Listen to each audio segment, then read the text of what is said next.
ఎవరిని బాధించకుండా చూసుకోండి. Do not hurt others. ఎవరిని బాధించినా దైవాన్ని బాధించినట్టుగా భావించండి. Whomsoever hurt, you would have hurt God alone. కనుకనే ఈ విధమైనటువంటి సమభావాన్ని పెంచుకుంటే ఇదే ఐక్యతకు మూల కారణమవుతుంది. If you can develop this kind of equality, then unity would be very easy. ఏ పని చేసినా లోపలనైనా సరే బయటైనా సరే నామస్మరణ మాత్రం చేయండి.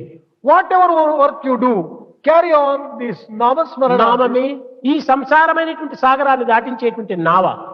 It is the name which will be compared to the boat which can take you across the ocean. తుచ్చమైన బలహీనమైనటువంటి యొక్క మాటల చేత మనకి ఏమాత్రమూ ప్రయోజనం లేదు. Do not waste your time by merely useless words. కాలం చాలా భగవత్ స్వరూపము. Time is the very embodiment don't of waste God. Time. Time waste is life waste. Time is God. ఈ యొక్క దైవత్వాన్ని మనం చక్కగా మనం విశ్వసించి ఆ కాలమే భగవత్ స్వరూపునిగా విశ్వసించాలి. Consider time itself as the very embodiment of God and carry on your activity.